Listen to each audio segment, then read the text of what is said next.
Hello Minecrafters, this is Wartspire. Today we're going to be looking at a 20-minute timer which was designed by TheVenomMonkey, and I will provide a link in my description to it, and also my melon harvester that I've designed myself, and I will show you how to use the two together so that you never have to push a button to harvest any melons on this melon harvester.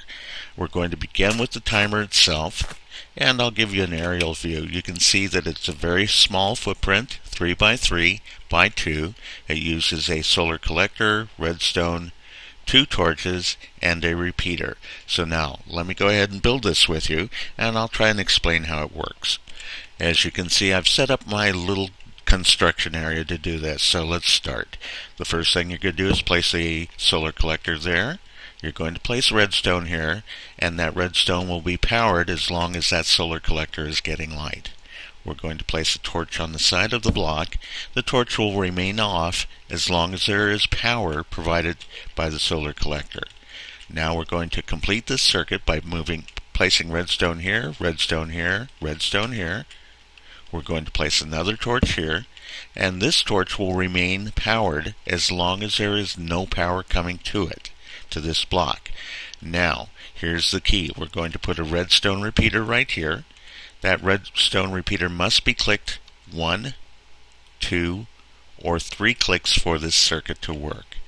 What will happen now is when the cycle from day to night and back to day happens, that torch right there will blink off and on very briefly. And to show you that, watch the torch, and I will press my little cycler here. We are now night, and watch very carefully. I press it again, and that torch very briefly blinked. Now, we're going to connect that torch to the melon harvester, and so I'm going to show you how to build the melon harvester next. Alright, the first thing we're going to do is place our double chest. You want to place it right there. And by the way, the harvester is actually a 3 by 5 footprint. Behind this chest we need to have a comparator, so let's get not a comparator, a hopper. And let me put a hopper right here for you, one moment. And we want to put that hopper so it faces towards the chest. You do this by holding down the sneak key and aiming at the chest, as so. Next, behind the hopper, you want to put some dirt, and this is so that the melon has a place to grow and the vine has a place to grow. So you're going to place dirt like that. Again, the next step is going to be to take some block of your choice, and you're going to take that block and build directly behind the dirt, but one block out. So right here I'm going to put 3 blue blocks or cyan blocks, and that's where you're going to put your piston. So if we go back to the front of this, we're going to put our sticky piston facing that dirt block. So I'm going to go here, I'm going to place my sticky piston, and now all we have to do is finish this up by placing some glass around it. And I start by placing glass right here, 3, and I like to place glass here. You want to put a piece of glass on the sticky piston. That's the best material to use because it does let light in so that the item can grow. You want to put glass here, and the purpose of this glass is really to keep the melon slices from falling out. You don't need glass here because we're going to put a vine here. You don't need glass over that because that's where the melon's going to grow. You do need glass here, so you will put glass there as well, and glass here. Now, the next step that we need to do is connect this all together, and what we'll do is place redstone here on the gray square. That lets this torch, when it blinks off and on, power this redstone.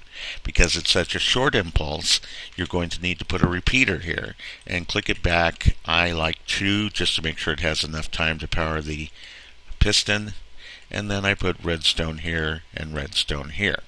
So now when there's a daylight cycle, there will be enough power going through here that this piston will turn on and hit whatever's sitting on that block. Next, we need to plant a seed. Oops, I lied to you. We need to actually farm that land, till that land. So 1 second, let me do that.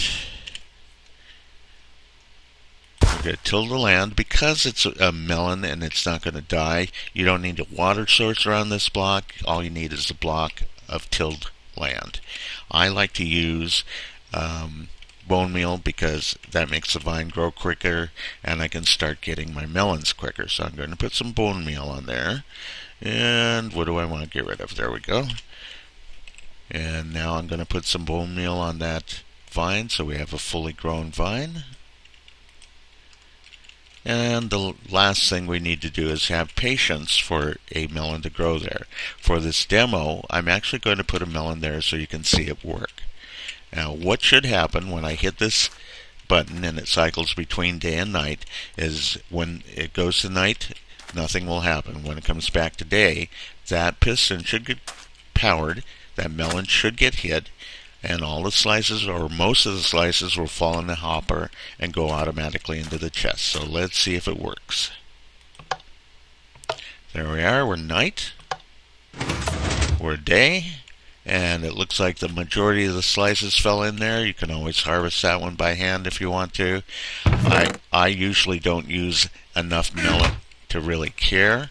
So, I'm on my server, I have godlike rank, and I don't actually need to eat as long as I have god status on.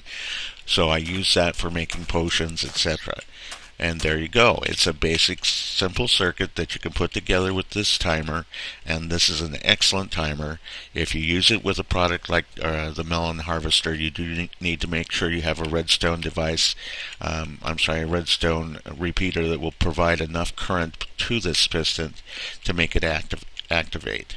And that's all there is to it. If you have any questions, please ask me in comments. I will also link my map, called the lab, which will have this on there so you can play with, and it'll have anything else I've created since then. I guess I have nothing other to say. Thank you for listening, and thank you for watching, and this is Ward Spire saying goodbye.